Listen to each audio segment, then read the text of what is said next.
Tous les mammifères sur cette planète ont contribué au développement naturel d'un équilibre avec le reste de leur environnement. Mais vous, les humains, vous êtes différents. Bonjour à tous, je suis Clémentine de Butler et vous écoutez Horizon Durable, le podcast de Ports en Part dédié aux entreprises et aux investisseurs engagés qui façonnent une économie plus durable.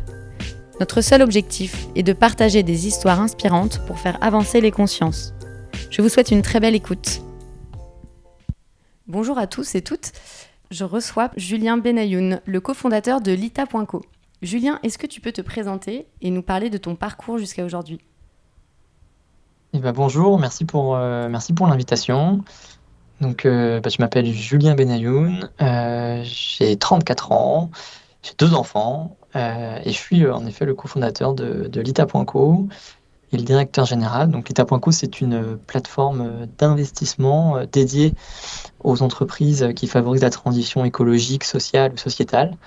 Donc, on propose à des citoyens d'investir à partir de 100 €, donc plutôt accessible au plus grand nombre, dans ces entreprises qui ont besoin de financement pour se développer. Et donc, on a créé ça avec mon associé Eva en 2014, en sortie d'école. Nous, on est tous les deux, on s'est rencontrés en classe préparatoire, on est meilleurs amis, elle est la marraine de ma fille et je vais être le témoin de son mariage.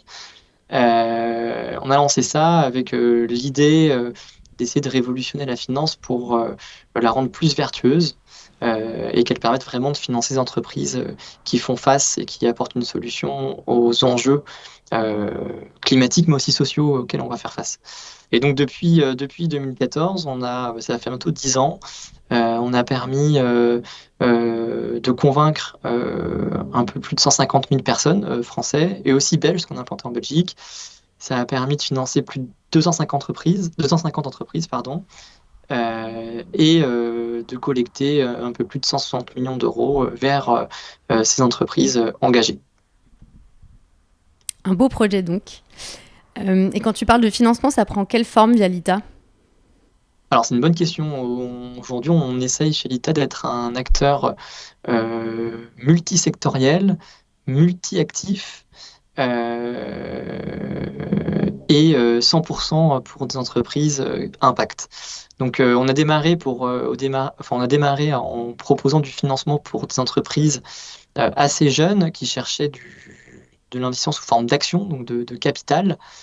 C'était des entreprises qui avaient développé un concept, qui avaient des premiers clients et qui avaient besoin de financement pour structurer leur équipe et déployer leur solution. Donc ça s'appelle du financement sous forme de capital risque.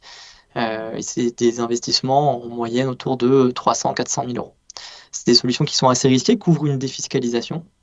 Et on a commencé comme ça. Et ensuite, progressivement, on s'est dit, si jamais on va attirer un plus grand nombre, il faut qu'on arrive à diversifier et à proposer des solutions d'épargne un peu moins risquées, avec différents actifs. Et donc, on a diversifié notre offre d'épargne en développant plusieurs verticales. Une deuxième qui est de proposer du financement dans des foncières immobilières, souvent à destination de personnes en très grande précarité. Donc on travaille par exemple avec la foncière Emmaüs, avec la foncière de la Fondation Abbé Pierre, avec d'autres foncières qui sont moins connues, mais qui vraiment achètent du foncier pour le mettre à disposition de personnes qui sont dans une situation de réinsertion dans la société. Et donc là, derrière, on investit dans de la pierre. Il y a un sous-jacent matériel. Le risque est différent que d'une start-up.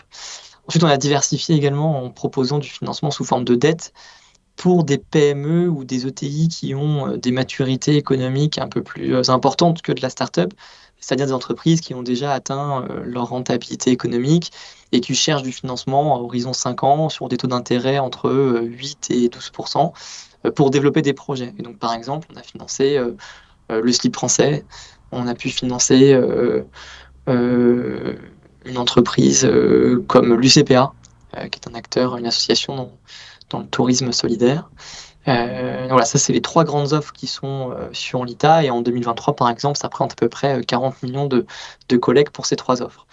Et là, pour continuer notre développement, on souhaite on souhaite poursuivre cette diversification en proposant également du financement dans des infrastructures d'énergie renouvelable, donc financer typiquement des infrastructures de production d'énergie solaire, éolienne et autres innovations qui permettent la transition énergétique.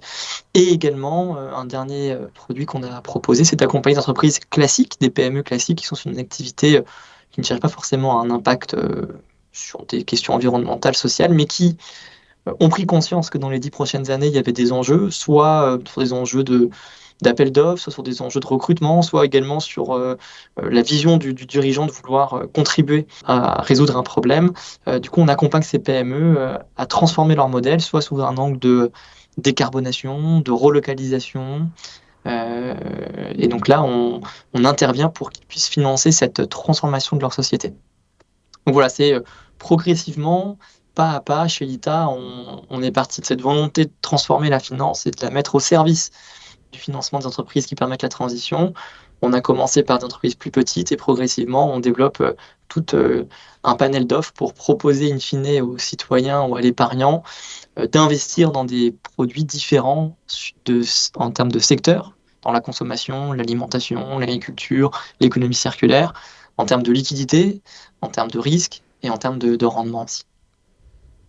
Ok, donc on comprend bien l'ADN, la recherche d'impact positif et ou l'accompagnement vers la transition. Et du coup, qu'est-ce qui vous différencie des autres plateformes type, alors j'ai en tête des KissKissBankBank ou Ulule qui semblent aussi sélectionner des projets, disons, positifs, à impact positif? Oui. En fait, la finance participative, c'est vieux comme... c'est assez ancien. Par exemple, la Statue de la Liberté a été financée grâce au financement de la foule qui ont contribué chacun à quelques dons pour arriver à une somme importante, mais c'était les citoyens qui l'ont financé. Et donc, il y a aussi la Tantine, il y avait aussi le mouvement des cigales qui permettait de financer à plusieurs des projets. Donc la finance participative, c'est ça, c'est juste qu'on a utilisé les plateformes Internet pour pouvoir démultiplier le nombre de personnes qu'on peut toucher. Donc ça, c'est l'outil. Et ensuite, il y a différents types d'activités autour de la finance participative. Il y a ceux qui font du don ou de la précommande.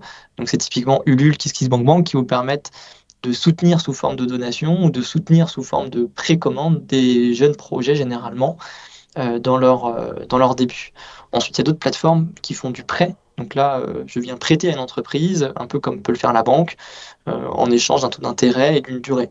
Donc là, il y a d'autres acteurs qui le font. Typiquement, dans l'impact, on peut trouver Mimosa qui est orienté sur la partie agriculture. Et nous, on est sur la partie investissement. Donc, on fait la même activité que des fonds d'investissement. On investit dans des sociétés, soit sous forme d'actions, soit sous forme d'obligations. Et là, derrière, on attend un retour sur investissement qui est en moyenne entre 5 et 10% par projet. Et sur différents types de projets, comme j'ai pu le présenter avant. Donc, nous, on est vraiment dans une logique d'investissement avec cet ADN d'investissement à impact. Derrière, c'est pas uniquement de l'investissement avec un rendement financier, c'est un investissement où on cherche cette double équation, performance économique, performance financière et aussi performance en termes d'impact positif pour la société. Et du coup, vous faites quel type de reporting aux investisseurs? Pas uniquement financier, j'imagine? Oui, tout à fait. En fait, le fait d'investir dans une société, les clients qui sont sur l'ITA, les motivations, avant tout, c'est de donner du sens à leur épargne. Alors, on reste sur des valeurs quand même risquées. On n'est pas comme sur un livret A où il y a une garantie de l'épargne, il y a une liquidité journalière. On reste sur du financement non coté, donc plutôt des entreprises de taille plus modeste. Donc, il y a un risque de liquidité, il y a un risque de perte de capital. Donc, ce qu'ils viennent chercher nos investisseurs, c'est donner du sens. C'est OK, j'ai envie que mon patrimoine, à hauteur de 10% de mon patrimoine financier, contribue à résoudre ces problèmes. Le deuxième, c'est bien sûr une diversification. Une fois qu'on a notre livret A, essayer de diversifier un petit peu. Et le troisième, c'est aussi une aventure entrepreneuriale. Et donc ça, on le fait à travers le reporting qu'on va leur envoyer. Donc on demande à l'entreprise de reporter chaque semaine, donc 2 fois par an, tous les semestres, un reporting sur, bien sûr, des éléments financiers classiques, le chiffre d'affaires, la trésorerie, l'excédent brut d'exploitation, le BE, mais également les bonnes nouvelles du semestre, les moins bonnes nouvelles, est-ce que j'ai besoin de ma communauté d'investisseurs, sur quel angle j'ai besoin, et également sur 3 indicateurs, là qui sont à un rythme annuel, les 3 indicateurs d'impact, qui sont mis en place au moment de la sélection. Au moment de la sélection, on fait une analyse financière, économique, marché, etc., mais aussi extra-financière, où on va identifier 3 indicateurs, 2 quantitatifs, un qualitatif, et ces indicateurs, on demande à l'entreprise de nous les remonter chaque année. Et est-ce que vous les faites valider, ces indicateurs? Comment est-ce que vous notamment la partie quali, comment est-ce que vous l'analysez? Ça, c'est l'analyste Alors, ESG qui parle. sur ces 3 indicateurs, en fait, on a depuis 10 ans développé en interne une matrice qui nous permet d'avoir des indicateurs par secteur et par sous-secteur, et donc d'avoir des indicateurs clés par activité. Et donc, généralement, on se nourrit de cette matrice interne pour pouvoir identifier les bons indicateurs par entreprise. On valide avec l'entrepreneur que ces indicateurs sont faciles en termes de remontée de données, d'exploitation euh, et de fiabilisation. Et ensuite, du coup, l'entreprise nous les envoie chaque année et c'est l'analyste qui a analysé le dossier en amont qui va suivre ces indicateurs-là avec l'entreprise et vérifier qu'il y a une bonne cohérence et de la manière dont ça a été, remonté. Sur la partie qualitative, on peut mettre un rythme annuel et parfois euh, tous les 2 ans ou tous les 3 ans, si jamais on a demandé un effort de, de, euh, comment dire, de, d'études auprès d'un public et d'interviews. Et là, c'est soit fait en interne par l'entreprise, soit fait en externe par des cabinets qui sont spécialisés sur la mesure d'impact. Ok, très clair. Et justement, quelle est votre définition de l'impact positif appliqué à une entreprise? Euh, En fait, nous, on, on utilise une méthode qui s'appelle la théorie du changement. Donc, on va demander à l'entreprise de faire un exercice pour identifier quelle est son activité, à quel problème l'entreprise et son activité souhaitent répondre, quelles sont les autres solutions qui répondent à ce problème, de quelle manière la solution est additionnelle et ne va pas avoir d'effet de rebond par rapport au problème originel. Euh, et ensuite, on fait également une analyse sur les externalités négatives que l'entreprise peut avoir. Donc là, plutôt sous un angle assez classique ESG. Et à la fin, on arrive à une sorte de rating en interne pour vérifier que l'additionnalité de l'impact, l'intentionnalité de l'impact, la réponse et la pérennité de la solution qui est proposée sont assez fortes pour que nous, on la valide chez l'ITA. Et donc, dans notre comité d'investissement, c'est analysé au moment de la due diligence par des équipes, et ensuite, chaque membre du comité d'investissement va les noter, et c'est ce qui va définir si jamais on a si jamais blanc ou noir, et c'est un débat dans le comité d'investissement pour si jamais il y a une unanimité sur l'impact, il n'y a pas débat. Et si jamais on est à une note, disons, de 2 sur 4, là, il y a un débat qui s'ouvre. Soit on tranche en séance, soit on va demander appel à des externes ou à des bénéficiaires pour valider certains points. Donc c'est un travail qui est assez artisanal. Il y a pas une matrice qui nous sort après un Excel, c'est oui ou sinon.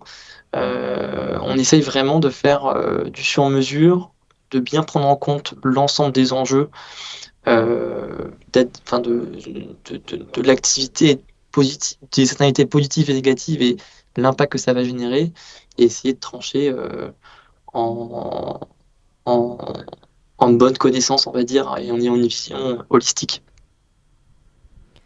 J'ai déjà vu par le passé, donc sur la plateforme, une levée de fonds pour un média. Alors, il me semble que c'était un média, un magazine féministe. Mais je me trompe peut-être, c'était un souvenir. Et en fait, ma question, c'est comment est-ce que vous sélectionnez de tels projets? Là, c'est plus culturel, média. Mmh. Et est-ce que tu dirais que vous avez un positionnement militant? On, on souhaite également proposer du financement sur de la production culturelle ou sur du financement des activités culturelles. Notre approche sur la culture, c'est vraiment d'essayer de amener une accessibilité, une démocratisation et également des nouvelles idées au débat dans des idées qui sont progressistes. On a pu financer par exemple comme média Le Drench, qui est un média qui permet d'apporter sur des débats de société tous les avis qui sont pour et tous les avis qui sont contre, avec un des avis scientifiques, mais également des avis qui peuvent être parfois populaires, pour essayer aux lecteurs d'apporter une idée éclairée et de prendre sa position. On a pu également proposer du financement sur des médias plus féminins qui essayent de réduire les inégalités et augmenter la parité homme-femme, qu'elle soit dans les entreprises, qu'elle soit dans la société, qu'elle soit également dans le foyer. Est-ce qu'on a une position militante? C'est sûr que chez nous, chez l'ITA, les personnes qui y travaillent sont tous à titre individuel, militent pour un changement avec des appétences différentes. Certains sont très focalisés sur la partie, par exemple, alimentaire, des sols, agricoles, on va dire, permaculture. D'autres sont très sur des sujets sociétaux. Voilà, chacun a des appétences, mais il y a une forme de militantisme en interne, et c'est un trait de recrutement qu'on peut avoir chez l'ITA. Après, dans notre politique et dans notre thèse d'investissement en tant que société, on essaye d'avoir une vision non dogmatique, tranchée et vraiment orientée sur de l'impact concret. Parfois, ça nous fait prendre quand même des positions militantes. Quand il le faut, il faut de la radicalité. Mais on essaye quand même d'être assez neutre et rigoureux et toujours sur certes du militantisme, mais également à chaque fois des éléments tangibles, scientifiques et robustes pour appuyer notre thèse d'investissement. Merci. Maintenant, j'aimerais revenir sur l'aspect plus entrepreneurial et l'organisation de l'ITA. Comment est-ce que vous vous rémunérez sur les projets? Quel est le modèle en fait économique? Ouais, en fait, le modèle économique, il est assez simple.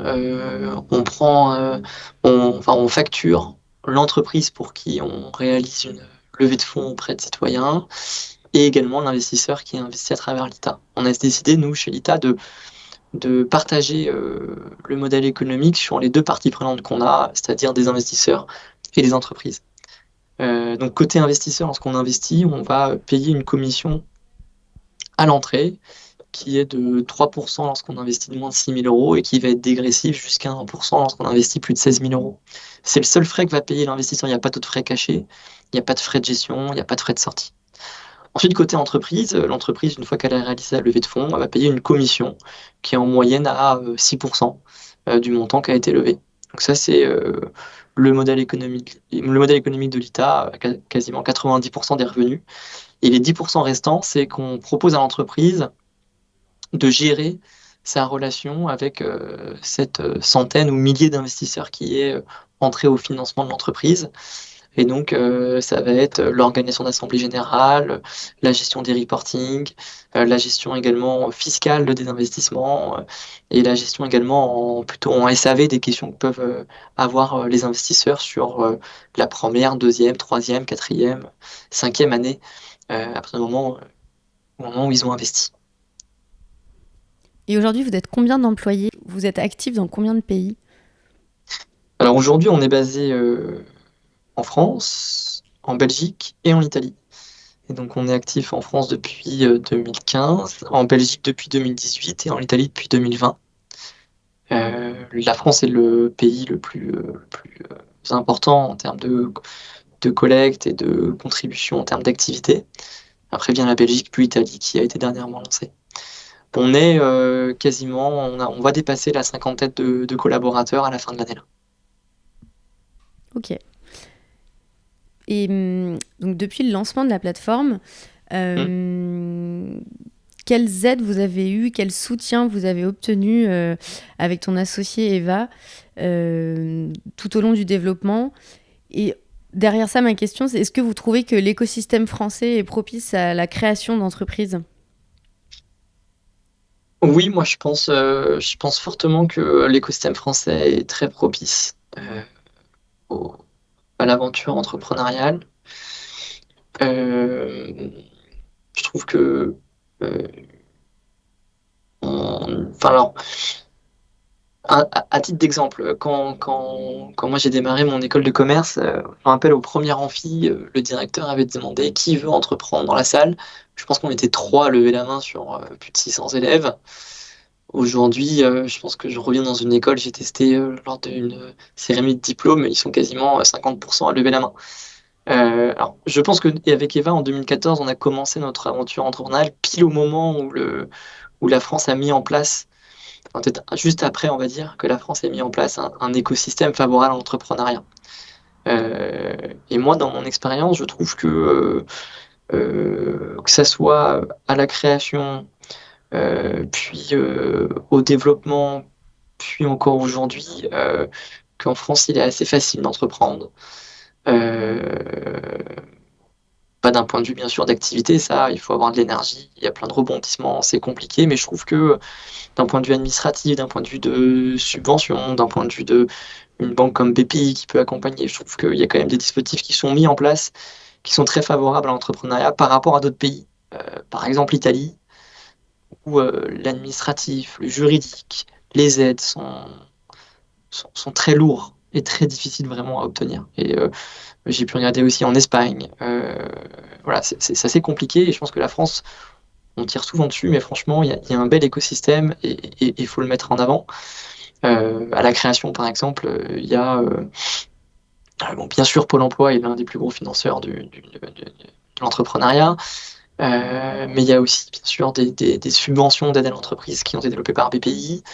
Il y a France Active, qui est un super réseau qui accompagne sur du financement, mais également sur de l'accompagnement, qui propose des garanties pour que les banques puissent prendre du risque et financer des jeunes sociétés.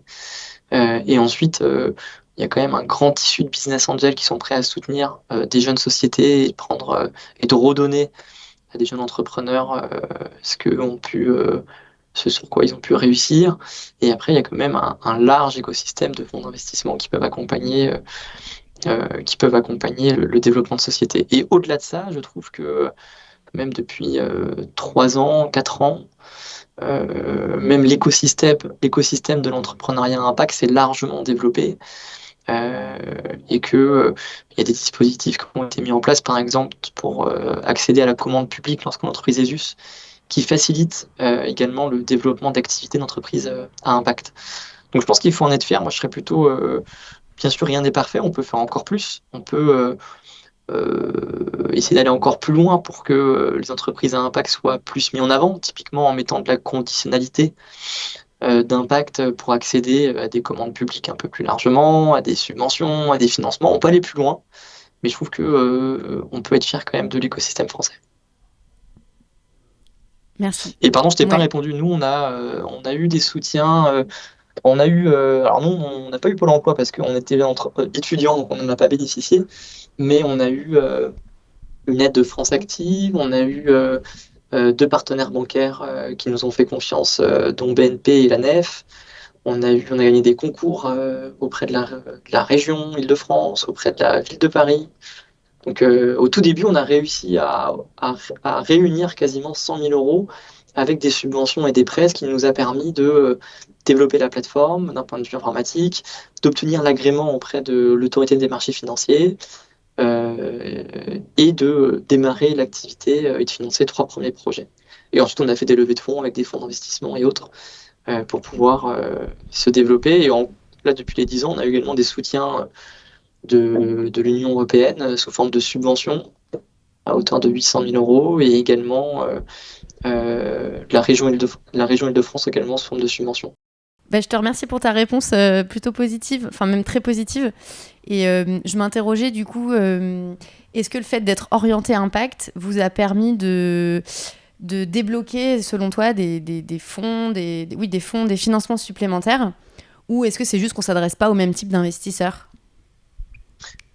Je pense qu'en 2015, lorsqu'on a démarré, être une entreprise à impact, c'était plutôt un désavantage pour des investisseurs.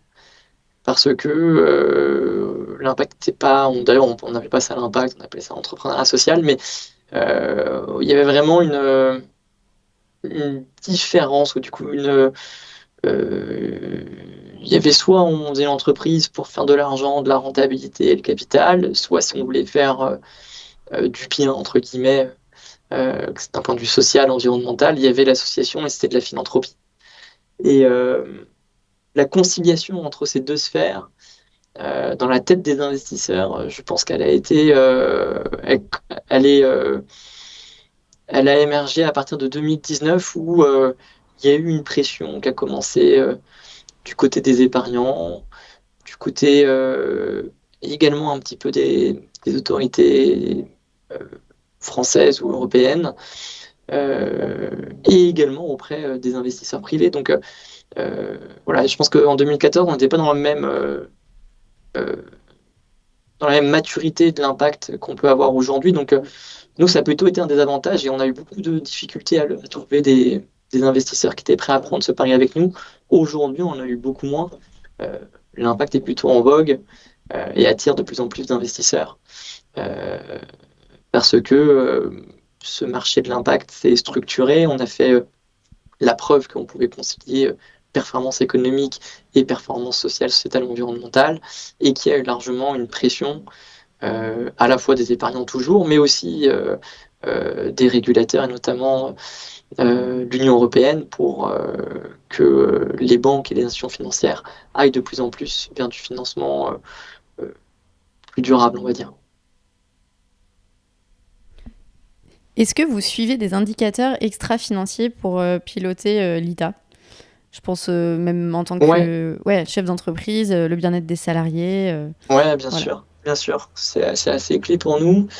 Euh, donc, nous, on essaye d'avoir un impact dans notre test d'investissement et d'entreprise qu'on va financer. On va dire que c'est notre scope 3. Donc, c'est est-ce que les entreprises qu'on finance ont un impact et contribuent. Donc là, on le fait de manière artisanale sur chaque dossier. On met en place des indicateurs. Enfin, c'est notre grille de sélection et on met en place des indicateurs qui vont nous permettre de suivre si l'entreprise suit sa trajectoire ou pas. Et ensuite, bien sûr, en tant que société, on va regarder également notre impact. Alors, on pense que notre impact, il est également, le premier point, c'est le changement de comportement qu'on a sur un épargnant. Et donc, ce qu'on a noté, c'est que 2 tiers des gens qui investissent chez l'ITA réalisent leur premier investissement dans une entreprise, dans un produit d'épargne solidaire ou impact grâce à l'ITA. Donc, on voit qu'on est vraiment un outil de démocratisation dans cette nouvelle façon d'épargner. Et on a fait des études sur le comportement de ces épargnants 3 ans après avoir investi chez l'ITA. Et 1 sur 2, ensuite, enfin pendant les 3 ans, est allé prendre un rendez-vous avec son banquier et lui a demandé, OK, et le reste de mon épargne, comment il est épargné? Est-ce que tu peux me faire un audit et un état des lieux? Et à la suite, ça a occasionné une réallocation d'actifs de son épargne vers des valeurs plus durables. Et donc là, on est clairement dans un impact fort de dire, OK, on arrive à changer le comportement de l'épargnant grâce à juste avoir investi 100, 200, 1000 euros en fonction de ses moyens dans des entreprises parce qu'on a pris conscience que notre épargne était un moyen de changer l'économie. Et donc après, je vais aller plus loin parce qu'en fait, chez l'ITA, je peux investir 10% de mon épargne, mais qu'est-ce que fait euh, les 90% restants de mon épargne? Et donc ça, c'est un élément hyper important dans notre impact. Et c'est pour ça que typiquement, d'un point de vue activité, on essaie toujours de mettre un ticket d'entrée à 100 euros, alors qu'on a remarqué que d'un point de vue économique, des tickets entre 100 et 1000 euros, c'est pas forcément très intéressant pour nous parce que on gagne pas beaucoup d'argent sur des petits tickets, ça demande beaucoup de suivi, mais on a décidé de le maintenir parce que c'est là où on a un fort impact. Et ensuite, d'un point de vue de société, bien sûr, on regarde, euh, par exemple, là en ce moment, on est en train de changer notre serveur. On était initialement chez Amazon par simplicité, on va dire, et aussi parce qu'au début, on a externalisé la plateforme auprès d'un prestataire qui avait choisi Amazon, et là, on est en train de choisir un acteur français pour pouvoir avoir une empreinte carbone un peu moindre et aussi d'être avec un acteur français. Tout le choix de nos fournisseurs sont cette grille-là. Également sur le bien-être des salariés, on a pris la décision il y a 10 mois de passer à la semaine de 4 jours pour augmenter bien sûr le bien-être des salariés, la fidélisation et aussi attirer des talents. Et donc on a démarré la semaine de 4 jours là, depuis début avril. Et donc on expérimente et on essaie de, voilà, d'être une société euh, tournée impact sur notre thèse d'investissement et aussi progressiste en interne et sur notre façon de, de collaborer avec l'ensemble des parties prenantes de l'ITA. Et la première partie de ta réponse me fait une transition parfaite pour aborder le deuxième outil que vous avez développé, Rift, un outil de transparence et d'engagement pour les épargnants, si j'ai bien compris. Est-ce que tu peux nous en dire plus ? Oui, et en fait, c'est la première raison, parce qu'en fait, Rift a été créé à la demande un petit peu de nos épargnants. Tous nous disaient, ok, c'est super l'ITA, je veux investir 100% de mon épargne, parce que enfin, je sais qu'avec l'ITA, mon argent ne va pas contribuer au financement de secteurs d'activité qui sont dans une logique extractiviste ou vont financer euh, des activités que je cautionne pas. Sauf qu'on leur disait là, on leur disait stop, chez l'ITA, voilà, il y a cette logique, comme je disais, de risque, d'illiquidité, et pas plus de 10%. Et ils nous disaient, ok, bah, les 90%, qu'est-ce que j'en fais? Et là, on était limité, on ne savait pas quoi leur répondre. Et on s'est posé la question, bah, comment faire? Tout d'abord, on a réfléchi à dire, bon, bah, pourquoi pas lancer une assurance vie, aller sélectionner les différents fonds, les meilleurs de la place. Et très vite, on s'est rendu compte qu'on sortait de notre thèse d'investissement qui était de favoriser directement le financement d'entreprises, la transition écologique et sociale. Et on allait rentrer sur des thématiques d'investissement cotées, on n'avait pas forcément les outils et les compétences en interne pour le faire. Et on s'est dit, en fait, nous, l'ITA, notre compétence et notre savoir-faire, c'est d'apporter de la transparence, aussi la digitalisation, et ce rôle d'impact. Et on s'est dit, en fait, pour accompagner nos épargnants à prendre les meilleures décisions de réallocation de leur épargne, c'est de leur apporter de l'information sur, ok, bah, vous avez 10 000 euros, 20 000 euros sur le livret A, tant sur de l'assurance vie, tant autre part, je sais pas. On va vous donner les outils pour savoir quel est l'impact de votre épargne, dans quel pays il est investi, qui gère votre épargne, dans quel secteur d'activité vous êtes exposé, et également des indicateurs globaux sur votre épargne en termes, par exemple, d'empreinte carbone. On a eu l'idée, et ensuite on s'est confronté, on s'est lancé dedans et on s'est confronté à ce que c'est pas si facile à faire. Donc on a fait un énorme travail pendant 2 ans de construire la base de données, un peu comme on a voulu être un peu un Yuka de la finance, mais sauf que Yuka, ils ont le Nutri-Score, nous on n'avait pas. Donc on a dû le construire, acheter les bases de données auprès d'acteurs qui les ont et qui les fournissent aux investisseurs professionnels, et ensuite aller travailler avec des spécialistes de la mesure extra-financière, type Carbone 4, par exemple, pour pouvoir lier les deux. Et donc on a construit cette base de données, cet algorithme, et ensuite on a développé une application pour permettre un parcours assez simple. Et la proposition de valeur, c'est de dire, sur Rift, vous pouvez avoir un scan de votre épargne pour connaître son impact. Ce que je trouvais aussi très intéressant, j'ai téléchargé l'application, c'est que vous incitez les épargnants à faire de l'engagement actionnarial, ce que font les sociétés de gestion, mais du coup à demander à leur banquier des comptes sur leur épargne, voilà, à s'impliquer un peu plus dans la gestion de leur épargne et des liquidités. Donc bon, je trouve que c'est un point qu'on n'a pas forcément en tête quand on est épargnant avec un livret A ou une assurance vie. Tout à fait, tout à fait. On a un moyen d'action quand on est épargnant. Il est de différentes sortes. Aller demander à son banquier pour des produits qui intègrent le financement d'entreprise positif, mais aussi d'être contributeur en tant qu'actionnaire de société cotée pour contribuer sur de l'engagement actionnarial. Quelques fonds le font en France, mais encore assez peu, et c'est chouette de pouvoir sensibiliser le fait que les épargnants puissent également voter et participer à ces assemblées générales de sociétés dans lesquelles ils sont actionnaires. Merci Julien d'avoir répondu à mes questions. Merci à toi et merci pour l'invitation. Nous espérons que cet épisode vous a plu.